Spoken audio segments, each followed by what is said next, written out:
So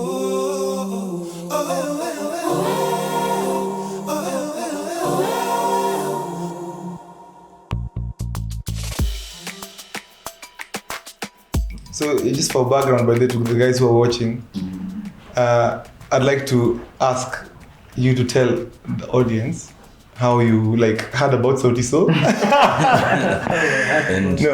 or just why you picked Sauti Sol in particular to walk this journey with Goshen. Yeah. First time I heard about Sauti Sol was around December 2009. I'd just gotten back home from the States where I had been living for 11 years. And I landed not because it had been 10 years since I was home. I went 10 years without being home. So I wasn't really in touch with the local culture. I was lost Uko trying to survive, pay bills and usual story. And then I landed and, I have two younger sisters. And they just kept going on and on about this local band called Sauti Sol. And I was like, that's an interesting name. What does soul mean? Is it soul as in roho? Yeah. But then the spelling was off for me. I was like, that's not. But then they started playing the music and I was like, especially when I went to Java. Because it was also my first time going to a Java, 2009. And that whole vibe of, I'm back home after so long. I'm enjoying coffee in a nice setting in this locally made brand called Java. And in the background, Sauti Sol was playing, I think it was Lazizi. And I was like, hey, Kenya has really come a long way. And it's cool to be back home. Kenya is doing good stuff. So that was my introduction to Sauti Sol, Lazizi, at Java, having a dawa. That sounds like a line in one of your songs. But so, I've been following Sauti Sol since. And then about 5 years ago, because, when we started Goshen Acquisitions, it wasn't intentional. I like to say it's been a happy accident. Because I came back home, I was paperless because I'm a college dropout. Yeah. I was trying to find a job. No one wanted to give me any time because I didn't have papers.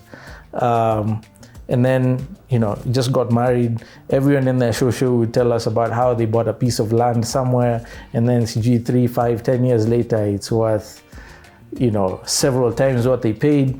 And I remember thinking, as soon as I settle down and have some decent revenue or income, I need to buy land. Yeah. But where do I buy?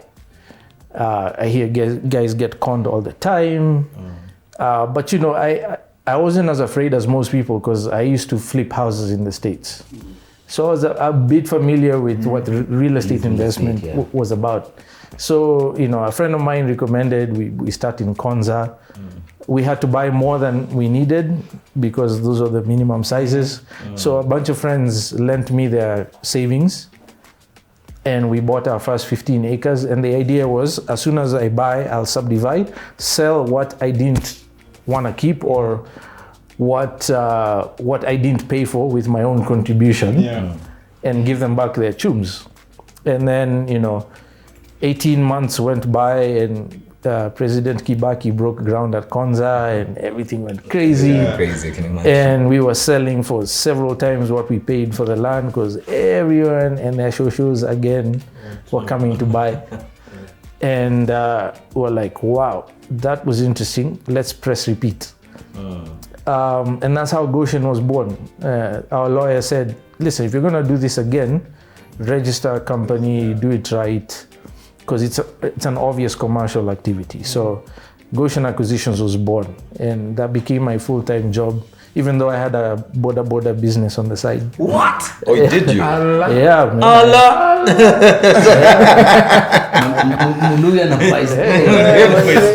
How many bicycles or how many boda? No, proper, because Webuye, it's border central. Yeah. And that's why I bought the first bike. And then bought another, then bought a couple 3 in Syokimau, 3 in Machakos, and I was busy doing that. But then, you know, what I found was a lot of Kenyans that I knew personally felt the same way I did. They wanted to invest in land, but they didn't know who to trust. They were scared of getting conned and losing their money.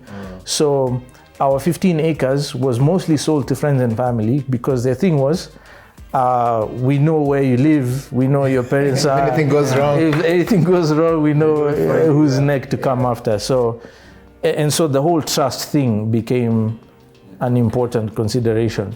And then, you know, as we kept doing it, this was maybe 5 years ago, like 3 or 4 years later, thinking about the brand. How do I grow a brand?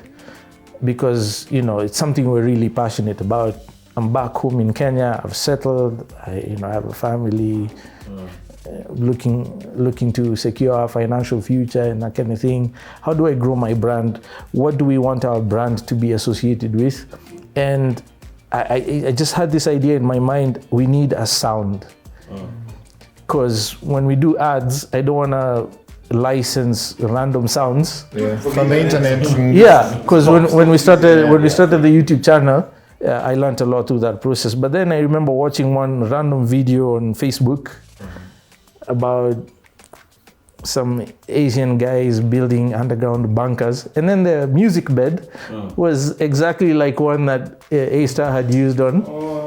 That they used on one of our videos, and I called A-Star, like, dude, like, why are we? And it's like, well, you know, we license those things, and they're open to the general public.